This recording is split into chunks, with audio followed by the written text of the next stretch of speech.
What's up, guys? This is Joe, and welcome to my military maintainers webinar on how you can earn 75 to 120K in aviation jobs and do it lightning fast. So the whole topic is the keyword of this is fast. You don't need to go to college.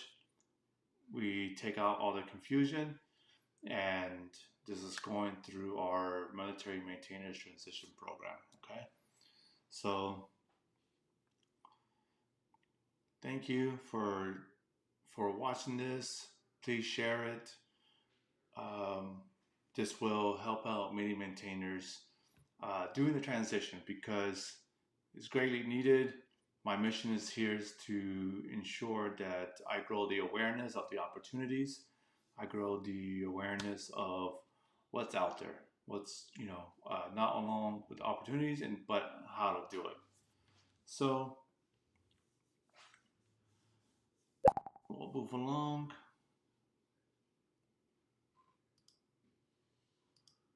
All right, the big promise is if you follow this system, you get hired fast. And when I created this, that was my mission, is that this was going to be your shortcut. And a lot of people don't like to take shortcuts, right? A lot of people like to say that if you take a shortcut, it's going to be worse. And in many cases, that is, because you don't want to do that in maintenance. You don't want to do that when there's a bunch of procedures and SOPs. Not unless you talk to, regulators and QA and stuff like that. But in this case, it's okay because what I'm going to teach you is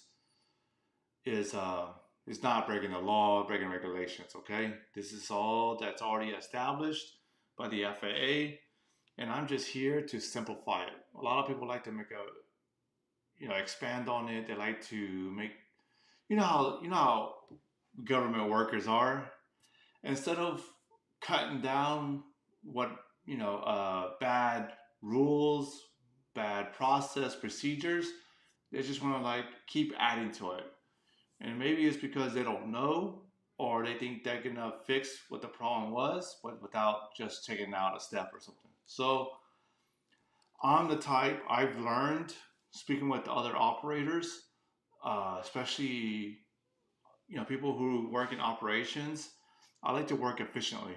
I like to.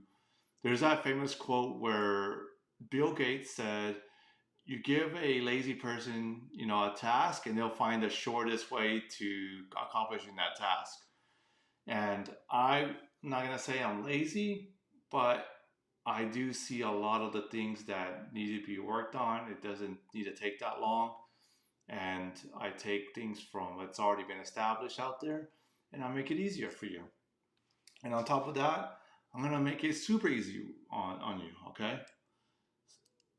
So this is so fast. I've helped out guys so fast that I've been in trouble by the Air Force because I helped you guys out so much that it's like, dude, they need to come to us. I was like, why? Because we're supposed to help them. I was like, dude, you get a team of a handful of people, I can help you. We're on the same mission. But finding out later, they don't like that too much.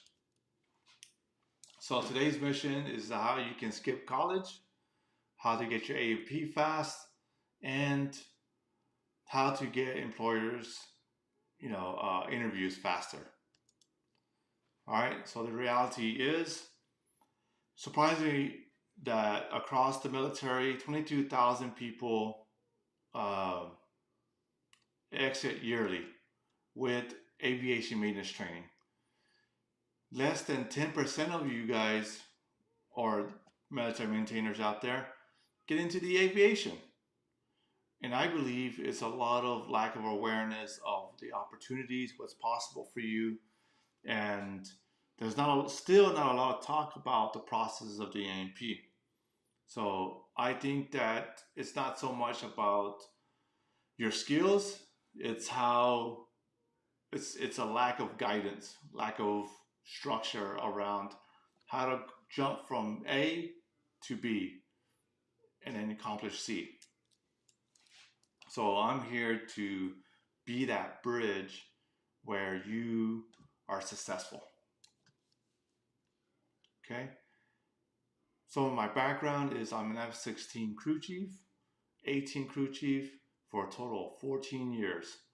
And I've been all over the place from Florida to Europe to Asia a handful of times to back to the United States. I spent more time overseas than I did in the stateside. And yeah, I got out of 14 years perfectly fine. But I was learning some skills in marketing and sales that I felt that I could build a business where I can combine, you know, hearing you guys, have this pain about what are you going to do on the outside. And when I hear this throughout the years and through my own, own experience in the military is where um, guys don't have a clue. That's the thing. So I started Code One Maintenance, where I help you prep for your AMP because in my own experience, I found out that this credential has a ton of power. I just had no idea there was so many opportunities out there when I started going into this. And I reflect back as far as 2006 when the Air Force, which I found out later it was military wide, but at the time I thought it was just an Air Force thing where that they were cutting people no matter what. And I was like, we have a number, some certain amount of number, a quota to meet, and we got to do that. And what I witnessed from that was that there was great guys. I can think of two specific guys that got out who were great mechanics, great leaders, up and young, tons of knowledge.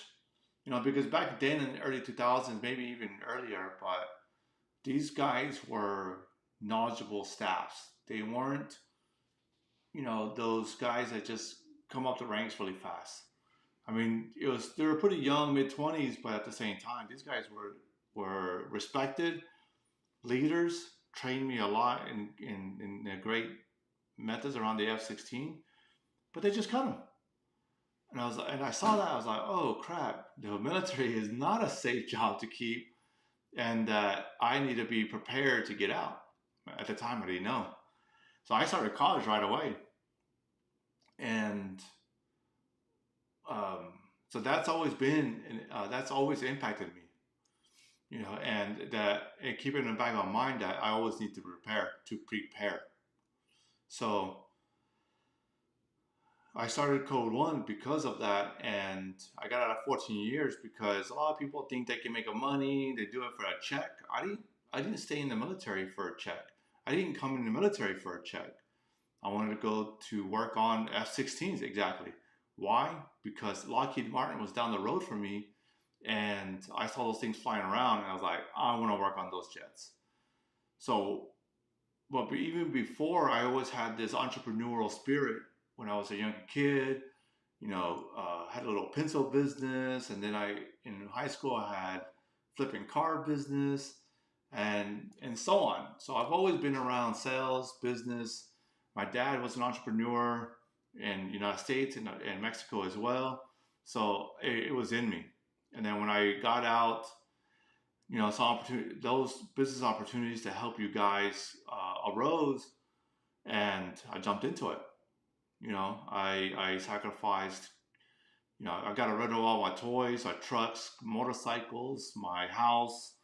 I got rid of all that stuff. Lived in a trailer, single wide mobile home to start this because I didn't want my personal expenses to be in a way and distracted me because I was really hardcore focused on this mission. And just like you, once I learned about the AMP, there was so much things, and that's where I felt like there was a message not being sent. So I didn't learn about the AMP until 10 months out of my military, separation.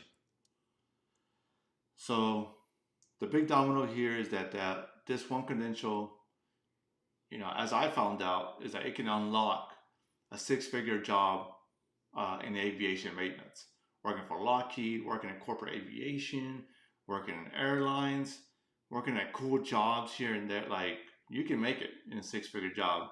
Like that's easy, and it doesn't take long to obtain that. And I thought, hey, maybe I needed some schooling. And then I had this holy shnikes moment, just to keep it PG, is that nobody told us about the A&P. You know, and this is why I started Code One and why I'm starting military maintainers. There's so much that 14 years they didn't talk to me about the A&P. Didn't even heard it. Didn't even mention. Nobody's even mentioned it.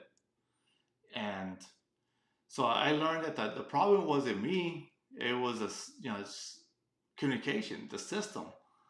It is broken. Nobody's talking to us about what's possible because nobody knows. No maintainers know whether they're trying to keep it from us. Because of competition, the military doesn't want to lose those maintainers. But once I started getting out, and then I remember the day I was getting out, or not the day I was getting out, but I was working on the jet and phase in Davis Mountain on an ATN, and the dog chief, he was like, um, hey, Z, you're about to get out, aren't you? I was like, yeah. It was like, get your training records together, go get your A&P. And I was like, okay. So I put my tools away, go get my training records.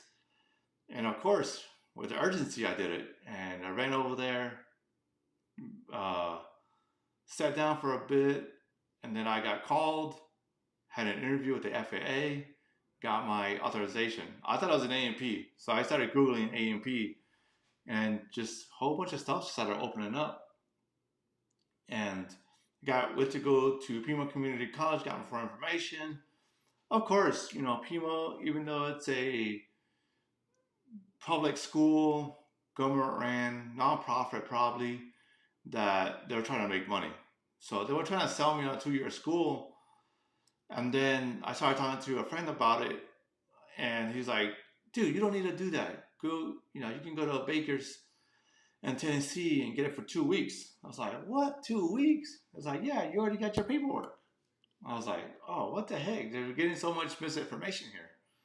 So then, and I just realized there was so much information, contacting everybody about it. I had a cousin who worked for Lockheed and told me all about it. So the missing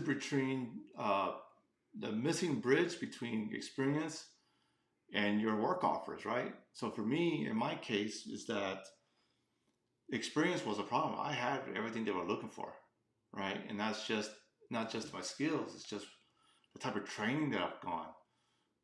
Not only just how to turn a wrench, but also leadership skills, discipline, the mindset of working under pressure. And I was young, so like this is the type of guys they're looking for, and I got quite a bit of offers. So the only thing that was missing was this A&P, and they see your work as valuable, but employers pay what they can verify fast, right? They'll pay for what it's like. As far as the Air Force, there's certain symbols, red symbols, right? X dash, uh, and the slant, diagonal. I guess you forgot. Dang, I brain farted there. But yeah, you gotta sign that off. And just like a certain qualification or certain level to sign off an X, you gotta have that 7 level and the authorization from QA that you can sign that off, right? So just like that, in the aviation world, the civilian side, you need an A&P to sign off certain jobs that requires an A&P to perform certain tasks. And then certain locations, especially like the major airlines, everybody needs to be an AMP for the most part, right? So this credential can be the bridge between how much you get paid, what type of job you can get.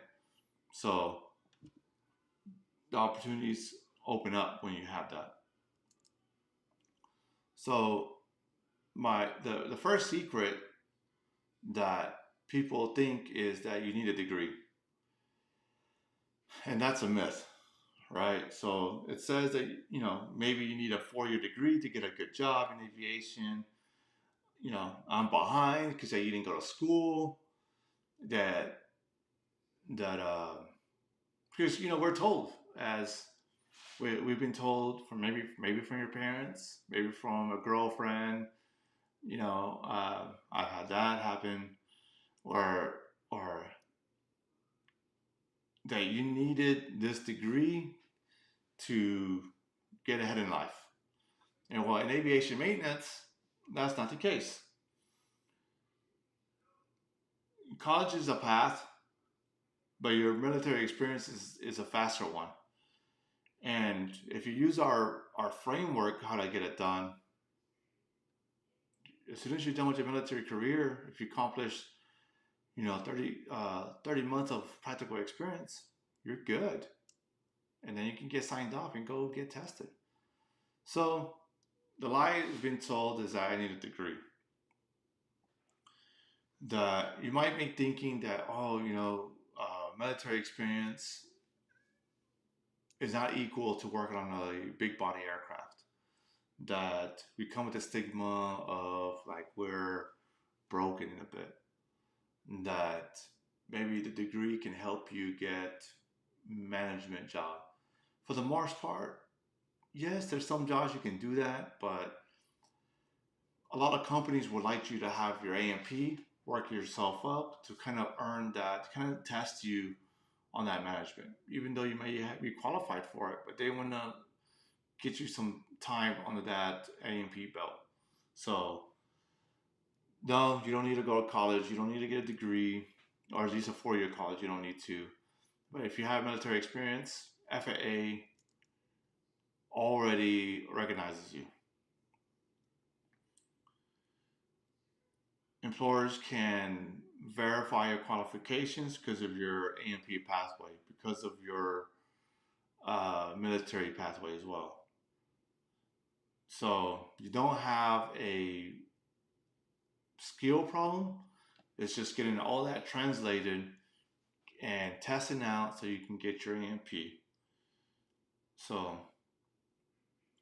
they want to see hands-on competence and that you have a sense of safety and reliability and great work ethic. And that's the advantage you have in the military because they can, if you come out of the military, that's a good measure that you have those qualities because that was the standard when we were in, right? So here's the data. 22 maintainers get out and about 1,500 certified. That's a little. That's a little bit of people getting certified out there. So some of the advantages, like I mentioned before, is you got some benefits that you can use, not take advantage because you're not taking advantage of it. It's just you have this opportunity. You have pre-must TDY if allowed by your commander, and I can help you out with that. You come with hands-on experience, time on aircraft that the FAA recognizes. FAA recognizes military experience.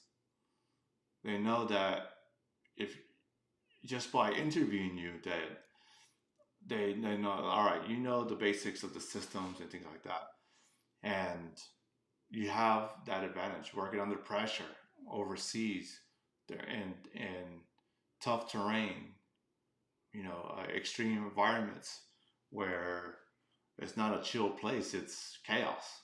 So you have that opportunity. So the military maintainers transition program framework. So you have the experience, and then it leads you to get your FAA 8610-2 form, FAA 8610-2 form, and then you can go test, get in your credential.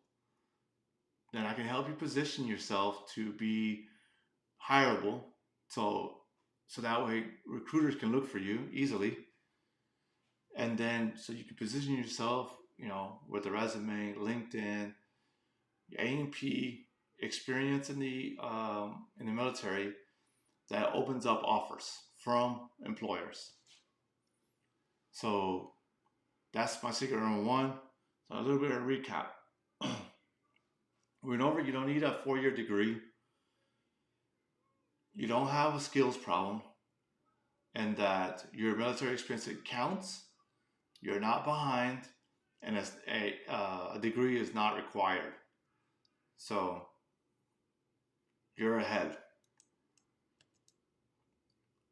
Secret number two is that you don't need to be good at school. Good at school. You just need to follow the process. I get into a lot of debates with these guys, like I'm not going to school. Like a lot of this is the first day of class situation. It's like, oh, I'm not that good. I need to understand everything, and there's nothing wrong with trying to understand everything, but you got to make a choice. Hopefully, you do this before you even come in.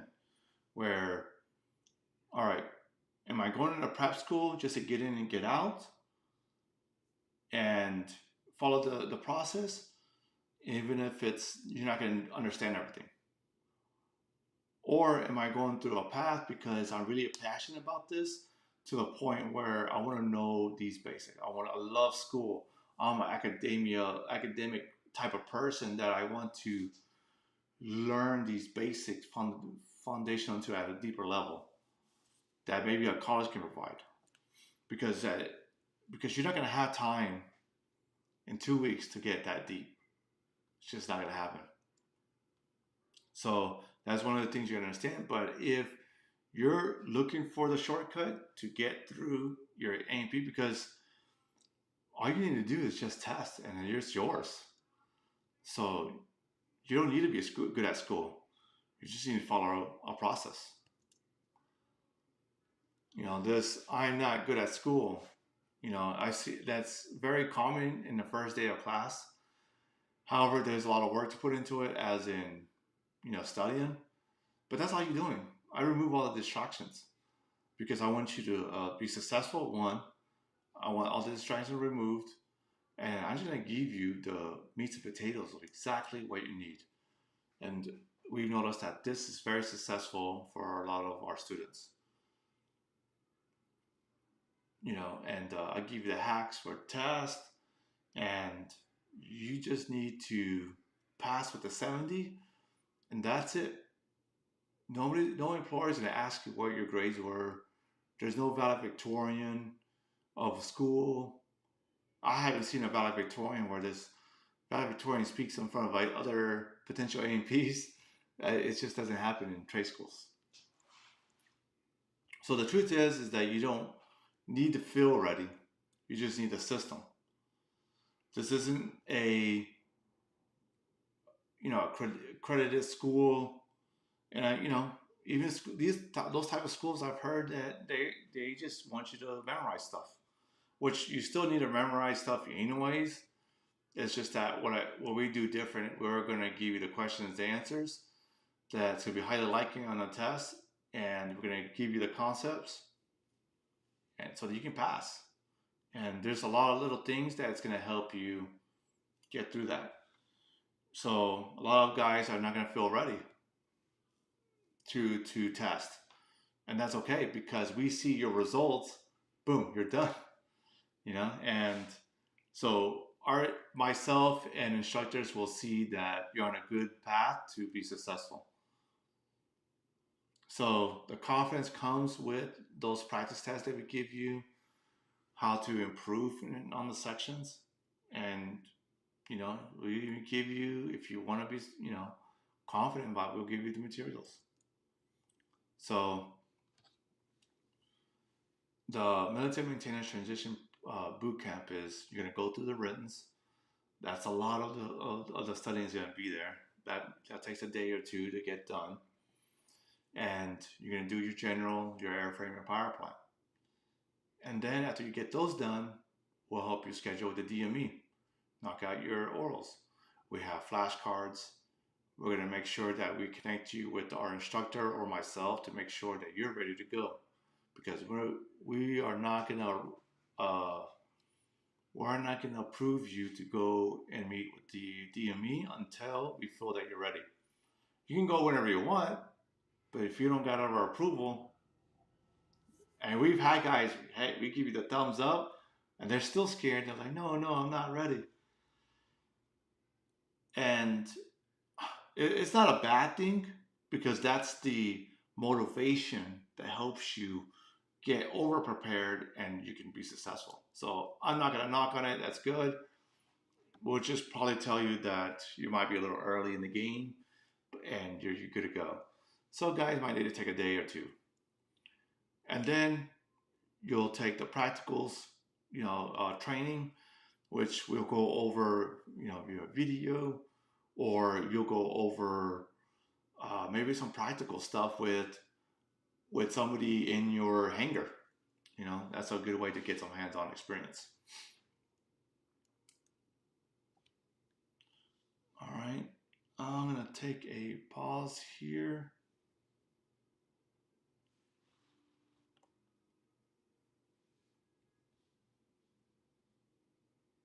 Whoopsie.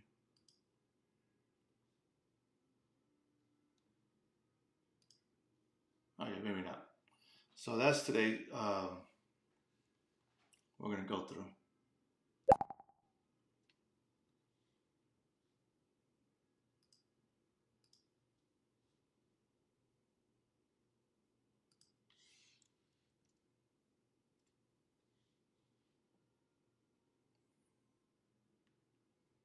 Okay, so yes, a A&P prep course, you can complete it in 2 weeks. We've had guys get it done faster in 2 weeks. And I always believe in that law. It's called Parkinson's law. And Parkinson's law, not the disease, but the law, it says that, I don't know verbatim, but the example is, if you give somebody 5 weeks to accomplish a task, they're going to take all 5 weeks. But if you can compress it to 2 weeks or 2 hours, for the most part, they could get a lot done in that amount of time.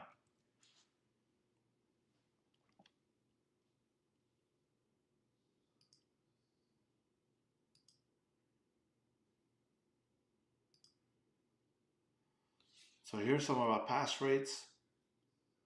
I'll let this play.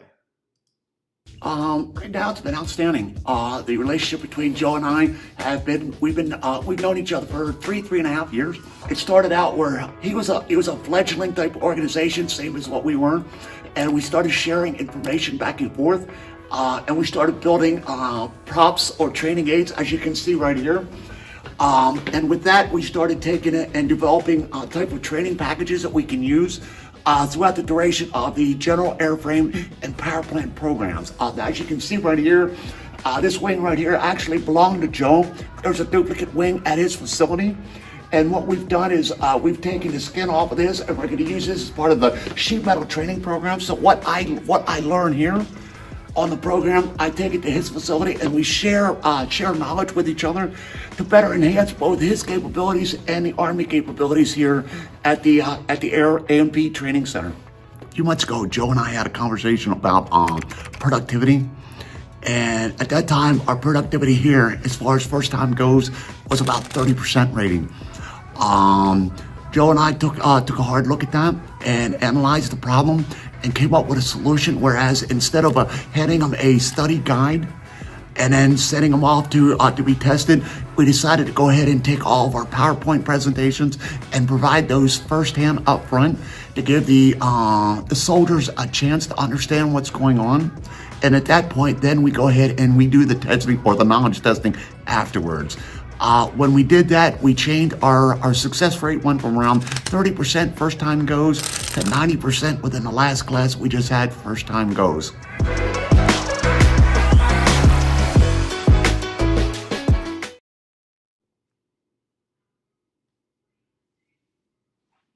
All right.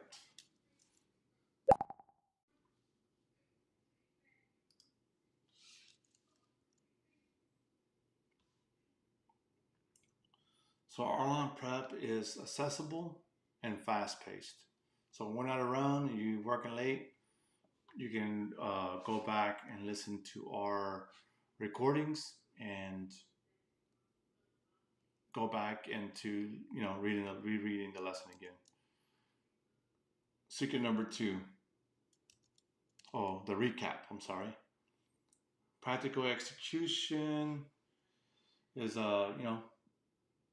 if you do the 2 week boot camp, I highly recommend you take time off and you're just studying for 12 hours a day. And but if you're doing this kind of self-paced, you know, when there's apps out there that can probably help you. There's tons of information that can help you reading the questions and answers. But we're going to give you everything you can to cram it, after hours and things like that. We had tons of students do that already. But we'll keep track of your progress, keep you accountable, make sure you're on the right path. Look at your grading sheet and the score sheet, I'm sorry, to help you. And that, yeah, you don't need, any kind of school. It's just, this is the cheat code. All right. Secret number three. This is my favorite part. Training, helping you get your AMP, the actual teaching, not so much fun for me, but I enjoy you getting your AMP.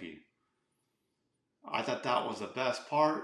And then I've learned that getting you a job that you're happy with is rewarding. Once you get your AMP, I've learned that what happens right after that, when I, post about your accomplishments, when I post accomplishments of our instructors, I post our team, recruiters start coming, talent agencies start coming, talent acquisition, headhunters, all those guys start coming. And you getting you connected to that is even another level. And this is my favorite part. Is so there's a belief that you need to be applying everywhere and just hoping that you're gonna get something. So any job is a good job, is not something you want to have, right? Whatever is out there, nope, that's not the way to do it, okay? You're gonna be disappointed.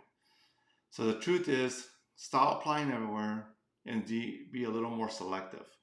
Be a little more methodical with your process. So the thing that I go over with everybody is the perfect fit employer filter, right? So four things I always ask is if it's a fit, is the money good? Are you going to grow in this? And is there a good culture? Very basic stuff, but it's kind of weird that a lot of you guys don't think about this. And we try to find those. I don't like to connect with certain companies. They'll look for you, they'll hire you like left and right, like crazy. However, I don't want you working there and be miserable. It's not what I want to see for you. That does not make me happy because it doesn't make you happy. Yeah, I get it that every job is, has its quirks, pros and cons, but there's just some out there that just treat them like a number, and I don't like that. I like these guys to value the service that you made to the country, value your experience, and I want you to have a fulfilling career. So that means a lot to me. So I'm not going to connect you with just somebody that's just going to see you as a number and cut you, or they have a high turnover, or just bad ratings in my opinion. So the Code One match system, goes over this filter, and we connect you and we find you recruiters. We go through our Rolodex, and sometimes these guys don't have a hard time to answer. So we'll fight through the noise. We get to the people who do feel the pain and really want you. Okay, it can be uh, making sure. It's also, like I said, it has to be a good fit. They have to fit the criteria that we gave a little bit ago. They have to be a great fit, pay you well, have a plan for you to level up, and have a great culture. So taking your time, finding who you want to go work for, where you want to go work for, and if the money's good after we do all that, be selective, not just throw it out there, because that resume has a lot of weight to it, and you can't send a generic one. You're just shooting a bunch of bullets, and it's not you're being too broad, too spread out. Focus on a few so you can cut through the noise. So, so if you had this credential, this, and you had a plan, and you had an employer lined up, or there's already people kind of already invested into you, would you win? Right? So if I could help you get your six-figure job or be prepared, because some of you are not ready to transition yet.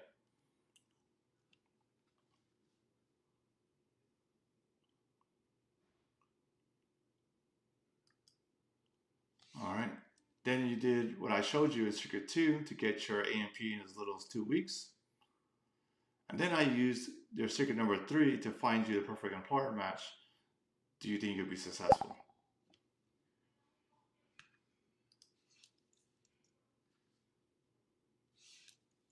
So what you're going to get is 12-month Miiltary access, which is valued at $564 because I did the math, $47 a month. But you get access to that for a year. And then I help you get your authorization, how to prepare for the interview. And you can go back and watch the videos, give you the checklist to fill in the gap. Then we take you through the boot camp, which is a little over $2,000, but here we put it a value of $2,000. And then we match you, come up with this filter, find the people, and then we give you the access. The access, they pay really well. There's a lot of value in that. And that's about $16,000. So, and then on top of that, say you want to do it yourself. You gotta be on LinkedIn, and we can help you set up the profile. And that's pretty common, about $200. I think it's probably more depending on how deep we can go. But I can help you set that up. You're thinking about $20,000, almost going from A to Z super quick. So today I plan to give you all this for $7.99. All this 12-month Miiltary maintainers, FAA preparation, your AMP bootcamp, get your AMP and find you a job, or at least get ready, get you prepared for it. And when you say you want to go work for this company, I'll connect you with them. I'll get you an interview. Can't guarantee a job because the interview is on you, but we'll get you prepared to increase your chances to be hired for $7.99. So you can go to our first day of class, of general aviation or a general section. If you don't like it after that day, we'll give you your money back. No problems. Risk free. So what's next is if you want to get your AMP, you want to get this done fast, highly recommend you go starting off, make a register on there, and then message me. Miiltary Maintainers AMP Bootcamp, and then we'll get you going. We'll talk about it. I'd like to talk to you first, see if is this a fit, and we'll go from there. And hope to see you there. I hope all this is making good sense to you. And that if you have any questions later, that's my email right there. And um, that's pretty much it. I'm pulling chalks. Thank you for taking the time to watch this. Wherever you may be on, maybe it's a pre-record, maybe it's you watched it live, and I look forward to helping you attain your AMP.